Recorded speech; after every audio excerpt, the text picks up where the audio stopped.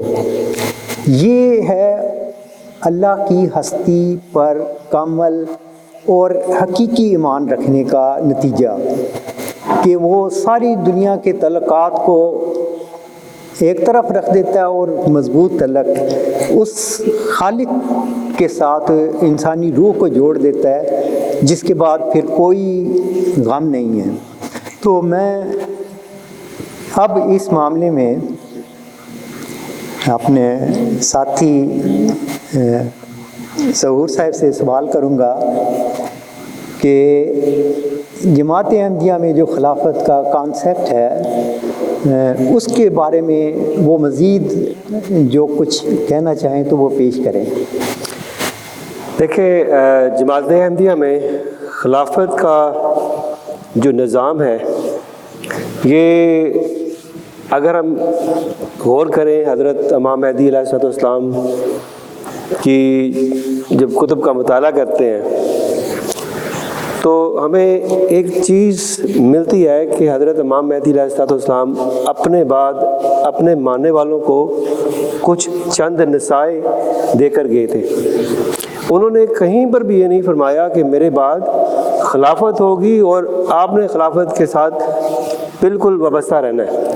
انہوں نے فرمایا کہ خدا نے مجھے خبر دی ہے کہ ایک شخص روح القدس پا کے کھڑا ہوگا، اور اگر آپ دیکھیں وصیت کی کتاب میں حضور علیہ السلام فرماتے ہیں اور چاہیے کہ 40 مومن جس شخص کی نسبت اتفاق کریں وہ میرے نام پر بیعت لیں۔ تو آپ نے بیسیکلی اپنے بعد جو جماعت تھی وہ مشرق میں رہتے ہوں یا مغرب میں، شمال میں رہتے ہوں یا جنوب میں، وہ اپنے ارد گرد جہاں 40 مومن کٹھے ہوں ایک اپنا امیر مقرر کریں، اس کے ہاتھ میں بیعت لے لیں، لیکن اس وقت تک جب تک کوئی شخص خدا کی طرف سے روح القدس پا کے کھڑا نہیں ہوتا۔ تو جو شخص خدا کی طرف سے روح القدس پا کے کھڑا ہوگا وہی، جیسے قدیر بھائی آپ نے بات کہی تھی کہ آیت استخلاف میں اللہ تعالیٰ نے مومنوں کو وعدہ دیا ہے، اور یہ وعدہ خدا نے دیا ہے کہ خدا ان کو زمین میں مقرر کرے گا جیسے خدا نے پہلے لوگوں کو زمین میں خلیفہ مقرر کیا۔ اب دیکھیں کہ حضور صلی اللہ علیہ وسلم سے پہلے، حضرت امام مہدی علیہ السلام سے پہلے کیسے خدا تعالیٰ نے خلیفہ مقرر فرمایا، حضرت امام مہدی علیہ السلام کو کیسے خدا تعالیٰ نے خلیفہ مقرر فرمایا۔ یہ خدا کے کام ہے کہ اللہ تعالیٰ زمین پر خود خلیفہ مقرر کرتا ہے، وہ کسی انتخابی کمیٹی کے تحت خلیفہ نہیں مقرر کیے جاتے۔ اصل یہ خلافت ہے اور یہ تعلیم ہے حضرت امام مہدی علیہ السلام کی، اور امام مہدی علیہ السلام رسول پاک صلی اللہ علیہ وسلم کے خلیفہ تھے، اور جو غیر شرعی نبی ہوتے ہیں ان کی تو خلافت نہیں ہوتی، تو خلافت کا تو کوئی کانسیپٹ انہوں نے نہیں دیا۔ حضرت امام مہدی علیہ السلام کو پتہ تھا کہ اسلام آؤں سے کے بعد کیا ہوا ہے خلافت کے نام پر۔ اس کے بعد انہوں نے جو نصائح پیش کی ہیں وہ بالکل صاف بتا رہے ہیں کہ حضرت امام مہدی علیہ السلام کے بعد ایک شخص نے ان کی جماعت میں ان کے کامل ذل کوئی شخص ہوگا جو آگے اسے اللہ تعالیٰ روح القدس سے کھڑا کرے گا۔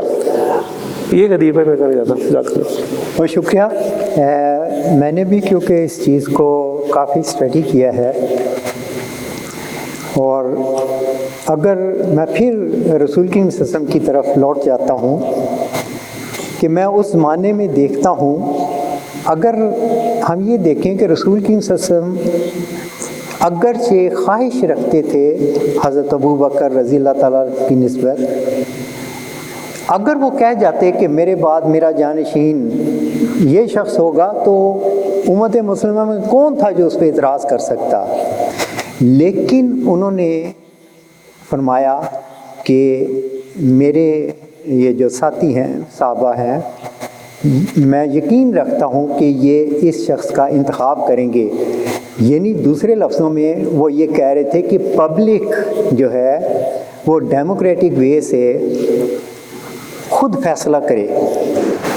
تو میں یہ سمجھتا ہوں کہ خود رسول کریم صلی اللہ علیہ وسلم نے بھی جس نظام کو اپنے بعد پیش کیا تھا وہ ایک کثرت رائے سے کسی شخص کا چناؤ تھا۔ جی نہیں وہی چیز میں حضرت مرزا غلام احمد قادیانی علیہ السلام کو دیکھتا ہوں کہ انہوں نے بھی یہی کہا تھا کہ سب میرے بعد مل کر کام کرو، اور خود جب انجمن بنائی تو فرمایا کہ کثرت رائے سے انجمن جو فیصلہ کرے گی وہی قطعی اور حتمی ہوگا۔ یعنی یہاں پر بھی ہمیں وہی ڈیموکریٹک وے ملتا ہے۔ انہوں نے یہ نہیں کہا کہ حضرت خلیفہ نور الدین صاحب جو فیصلہ فرما دیں گے وہی قطعی اور حتمی ہوگا، بلکہ ٹیم مجموعی طور پر فیصلہ کرے۔ تو یہ چیز ہمیں وہاں نظر آتی ہے حضرت مرزا غلام احمد قادیانی علیہ السلام کے ہاں بھی، جو رسول کریم صلی اللہ علیہ وسلم کے ہاں نظر آتی ہے، اور یہ چیز ہم دیکھتے ہیں کہ بگاڑ اس کو کہتے ہیں کہ نئی عوام کی کوئی رائے نہیں ہے، یہ ہمارے چند لوگ فیصلہ کریں گے۔ یہ بہت بڑا فرق ہے، اور چند لوگ کون سے ہیں؟ وہ اپنے ہی ملازمین ہیں جن کی اکثریت ہے، تو یہ وہ ڈیموکریٹک وے تھا ہی نہیں۔ میں اس بات کو آگے چلتے ہوئے بڑھاتے ہوئے محترم اکبر خان صاحب سے بات کروں گا اور ان سے پوچھنا چاہوں گا کہ انہوں نے آج اپنی تقریر میں ذکر کیا تھا کہ ایک یہ بات پیش کی جاتی ہے کہ خدا کا خلیفہ دمشق کی طرف سفر کرے گا، اس کے بارے میں وہ کس طرح اس کو دیکھتے ہیں؟ یہ مسیح کا خلیفہ، وہ حضرت امام مہدی علیہ السلام نے لکھا ہے، معذرت میں کہ حدیثوں سے یہ ظاہر ہوتا ہے، ثابت ہوتا ہے کہ مسیح کا خلیفہ دمشق کی طرف سفر کرے گا۔ تو سب سے پہلے ہمیں دیکھنا چاہیے قرآن کو کہ قرآن کیا کہتا ہے۔ یہی مرزا صاحب علیہ السلام فرماتے ہیں کہ ہر قول اور ہر حدیث پر قرآن کو فوقیت دو۔ ہم دیکھنا چاہتے ہیں کہ قرآن میں کیا مسیح کے خلیفوں کا کوئی وعدہ ہے؟ بالکل نہیں ہے۔ کس کے خلیفوں کا وعدہ ہے؟ رسول پاک صلی اللہ علیہ وسلم کے خلیفوں کا۔ اب امام مہدی علیہ السلام نے جو فرمایا ہے کہ مسیح کا خلیفہ، اس سے مراد یہ ہے کہ جو مسیح کے بعد مجددین آئیں گے قرآن کے مطابق الہامی خلیفے، وہ مسیح کے بھی خلیفے ہوں گے، آیت سورہ نور آیت استخلاف کے مطابق۔ اور وہ جو ذکی غلام 20 فروری 1886 کا جو وعدہ ہے وہ مسیح کا خلیفہ ہے، اور اس ذکی غلام کے بعد جو خلیفے آئیں گے روحانی الہامی خلیفے، وہ مسیح کے بھی خلیفے ہوں گے، ذکی غلام کے بھی خلیفے ہوں گے، عیسیٰ ابن مریم کے بھی، اور رسول پاک صلی اللہ علیہ وسلم کے خلیفے تو ویسے ہی ہوں گے، وہ سب سے پہلے اللہ کے خلیفے ہوں گے۔ یہ وہ خلیفے ہیں جن کا ذکر کیا جا رہا ہے، اور یہی چیز قرآن کے ساتھ میچ کرتی ہے۔ اور اس کے علاوہ کوئی خلیفہ نہیں ہے جس کا کوئی مسیح کے کوئی یہ جو کمیٹی کے خلیفے ہیں، ان کا کوئی حدیث میں، کسی حدیث میں، قرآن میں کہیں کوئی ذکر نہیں ہے، مرزا صاحب کی کتب میں کوئی ذکر نہیں ہے۔ جی اکبر صاحب بہت شکریہ۔ میں سمجھتا ہوں کہ عقل انسانی آپ کی اس وضاحت کو قبول کرے گی کہ مسیح کا خلیفہ اس کے علاوہ کوئی مراد نہیں ہو سکتی، کہ اس کے بعد جو آنے والا مجدد ہوگا ہدایت یافتہ وہی ہے جو دمشق کی جانب سفر کرے گا. بہت شکریہ آپ کے, یہ بہت اچھی ایکسپلینیشن ہے اس بارے میں. اس حوالے سے قریب ایک بات اور میں یہاں کرنا چاہوں گا کہ حضرت مسیح موعود علیہ السلام نے اپنی ایک کتاب میں اسی حوالے سے یہ بات بھی کہی تھی, مجھے اس کا مفہوم میں پیش کرتا ہوں کہ مسیح کی قوم جب بگڑی تو سب سے پہلے ہمارے پیارے نبی صلی اللہ علیہ وسلم مسیح رنگ میں نازل ہوئے, ٹھیک ہے, اور اس کے بعد پھر جب مسیح کی قوم ہی بگڑی تو پھر حضرت امام مہدی علیہ السلام نازل ہوئے, اور اس کے بعد پھر آخری زمانے میں جلالی مسیح کا ایک ذکر فرمایا. تو اصل میں یہ جو مجددین جو ہے اسی ان رنگ میں بھی ایک مسیح کے رنگ میں وہ آئیں گے, لیکن یہ سارے رسول اکرم صلی اللہ علیہ وسلم کے خلیفہ ہوں گے. تو ہو سکتا ہے کہ آئندہ کسی وقت میں کوئی دمشق کی طرف بھی کوئی خلیفہ ہو جو وہاں سفر کرے. بالکل بالکل, کیونکہ قرآن سے ہٹ کر آپ فیصلہ کر ہی نہیں سکتے نا. محترم احمد مسعود صاحب, کیونکہ آپ کو اجتماعات میں شامل ہوئے ایک مختصر عرصہ گزرا ہے, تو آپ نے بھی 20 فروری 1886 کی پیش گوئی پڑھی ہوگی جس میں جماعت احمدیہ جو سو کالڈ ہے اس وقت خلافتی نظام والی, وہاں پر یہ کہا جاتا ہے کہ وہ مبارک وجود, وہ مسلم ماؤد, وہ ذکی غلام, وہ حضرت مسیح موعود علیہ السلام کی جسمانی اولاد میں سے ہونا تھا. تو آپ نے اس بارے میں کوئی تحقیق کی کہ وہ اولاد میں سے ہونا تھا یا نہیں ہونا تھا؟ اس بارے میں آپ کچھ اپنا اظہار خیال کرنا پسند کریں گے؟ میں آپ کو اپنی جو جس طرح خان صاحب کا ہے نا ایک ٹریگر پوائنٹ ہوتا ہے, ہوا یہ کہ بچے, میرے ایک بیٹی ہے اور ایک بیٹا ہے, بچے بڑے ہو رہے ہوتے ہیں, تو میرا بیٹا جو ہے ماں باپ کو یہ خدشہ ہوتا ہے کہ بچوں کو پاؤں باہر نہ جائیں, اور میں بچوں کے لیے دعائیں کرتا رہتا ہوں. تو میں نے ایک بار دعا کی تو یہ بات ہے تقریباً 15 مہینے پہلے بات جی, اور اس وقت مجھے کچھ یاد نہیں کہ میں نے کب alghulam.com کے اوپر کلک کیا. پھر ایک لیکچر, دوسرا لیکچر, جمعے کا خطبہ, یہ جلسہ سالانہ, برطانیہ اول, دوئم, سوئم, اور میرا سارا کا سارا جو علم ہے, جو دلائل مجھے ملے سارے کے سارے, وہ اپنی اپنی جگہ پہ نا بالکل ٹھیک بیٹھتے چلے گئے. ٹھیک ہے, ظہور بھائی نے مجھے کتابیں بھجوائیں امریکہ, جس میں ورچوئس گاڈ بھی شامل ہے, دوسری بھی شامل ہے, لیکن مسیح زمان جو ہے وہ نہیں بھجوائی. ٹھیک ہے, تو جو میرا جو علم ہے اس کے اوپر, وہ چونکہ میرا کام کچھ ایسا ہے, میں نیچروپیتھک میڈیسن پریکٹس کرتا ہوں, تو ساتھ ساتھ میں کچھ ریمیڈیز بنا رہا ہوتا ہوں, دوائیاں بنا رہا ہوتا ہوں, تو ساتھ ساتھ میں نا یہ alghulam.com کے سارے میں نے سنے. لیکن آپ کا جو سوال ہے اس کا جو اسکالرشپ ہے, سیریس اسکالرشپ, وہ یہ اب مسیح زمان پڑھ کے, کتاب پڑھ کے, تو پھر میں تسلی بخش جواب دوں گا. میرا جو اس کے اوپر علم ہے وہ اس طرح وہ نہیں, یعنی کہ یس میں صادق کو مانتا ہوں, لیکن جو بیک گراؤنڈ سے جو آ رہی ہے نا, جو دلائل کا جو تسلسل آ رہا ہے, میرے ابھی اس کے اندر خود بھی میں طفل مکتب ہوں. ہاں جی, بہت شکریہ. اکبر خان صاحب, اسی بارے میں آپ نے بھی سوچا ہوگا کہ وہ وجود عام طور پر جس جماعت میں آپ تھے پہلے, وہ تو اس کو جسمانی اولاد کے طور پر پیش کرتے ہیں, تو وہ کیا آرگومنٹ تھیں آپ کے ذہن میں آئی کہ یہ غلط بات ہے, وہ نہیں ہونا تھا؟ وہ جو چینج ہے وہ ایکسپیرینس آپ شیئر کر سکتے ہیں؟ اصل میں بات یہ کہ یہ سمجھنے میں مجھے کچھ عرصہ لگ گیا فوراً میں نہیں سمجھ پا رہا تھا، کیونکہ وہ الہام ہی اس طرح کے کہ عام بندہ سنتا ہے تو وہ کنفیوز ہو جاتا ہے. وہ لڑکا تیرے ہی تخم تیری ذریت و نسل ہوگا، تو یہ ظاہر کرتا ہے کہ وہ تو انہی کے بارے میں کہہ رہے ہیں. لیکن جب وہ ذکی غلام کی وضاحت حضرت عبدالغفار جمبہ علیہ السلام نے کی، اور چونکہ میں نے میٹرک میں پڑھا تھا کہ فل سٹاپ کے بعد دوسرا جملہ شروع ہو جاتا ہے، پہلا جملہ ختم ہو جاتا ہے. اگر میں تو پڑھا لکھا نہ ہوتا، مجھے اس فرق کا پتہ نہ ہوتا، تو پھر میں نے تو کنفیوز رہنا تھا.